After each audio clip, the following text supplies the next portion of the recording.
بسم اللہ الرحمن الرحیم۔ السلام علیکم۔ حضرت علی رضی اللہ تعالیٰ عنہ کی خدمت میں ایک شخص حاضر ہوا اور پوچھنے لگا، اے امام علی، قبر میں انسان کی پہلی رات کیسے گزرتی ہے؟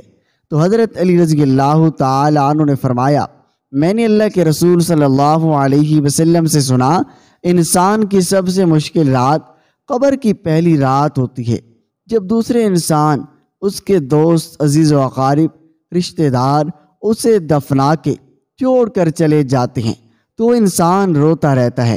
ہر ایک دوست کے پاس آتا ہے اور اسے روکنے کی کوشش کرتا ہے، مجھے چھوڑ کر نہ جاؤ، لیکن افسوس اس کی آواز کوئی نہیں سنتا۔ حضرت ابو سعید رضی اللہ تعالی عنہ سے روایت ہے کہ حضور اکرم صلی اللہ علیہ وسلم نے فرمایا، لوگوں اپنی موت کو یاد کیا کرو، قبر ہر دن اپنے مردوں سے اعلان کرتی ہے، میں غربت اور تنہائی کا گھر ہوں، کیڑے مکوڑوں کا گھر ہوں، مٹی کا ڈھیر ہوں۔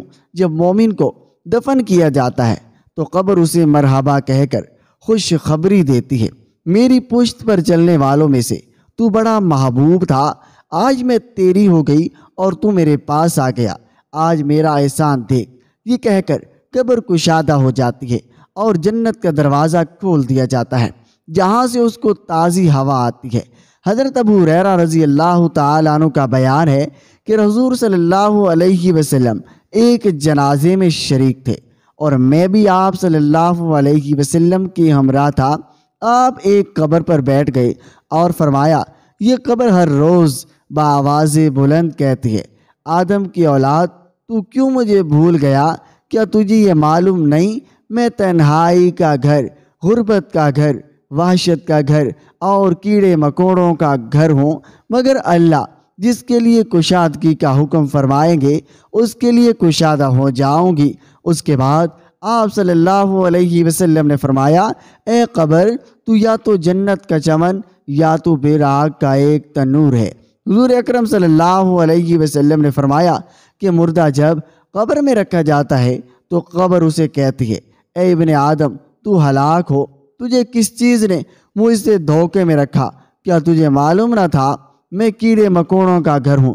تجھے کس چیز نے مجھ سے بہکا کر نڈر کر دیا اور تو میری پشت پر بہت اکڑ کر چلتا تھا؟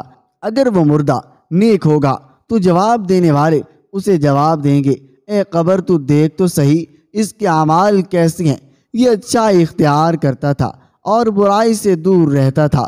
یہ سن کر قبر کہتی ہے، بے شک یہ نیک تھا، اب میں اس کے لیے سرسبز ہو جاتی ہوں۔ مردے کا جسم اس وقت منور ہو جاتا ہے اور اس کی روح اللہ کی طرف بھیج دی جاتی ہے۔ حضرت عبداللہ بن عبید رضی اللہ تعالیٰ عنہ سے روایت ہے، حضور اکرم صلی اللہ علیہ وسلم نے فرمایا، مردہ قبر میں پہچانتا ہے اور لوگوں کے گھروں کی آواز بھی سنتا ہے جو اس کے ساتھ جنازے میں گئے ہوں۔ مردے سے اس کی قبر کہتی ہے، اے ابن آدم، تیری ہلاکت ہو، تو نے میری تنگی بدبو اور کیڑے مکوڑوں کا خوف نہیں کیا، اس لیے تو نے ان چیزوں سے بچنے کے لیے تیاری نہ کی۔ بدعمال مردے سے قبر کہتی ہے، تو نے میری تاریکی، میری وحشت، میری تنہائی اور تنگی، میرا غم تجھے یاد نہیں رہا۔ اس کے بعد قبر اس کو جکڑ لیتی ہے اور فرشتے اس کو ہتھوڑوں سے ایسے مارتے ہیں اس کی پسلیاں ادھر کی ادھر ہو جاتی ہیں، پھر دوزخ کی کھڑکی اس پر کھول دی جاتی ہے اور وہ مردہ حشر تک اس عذاب میں مبتلا رہتا ہے۔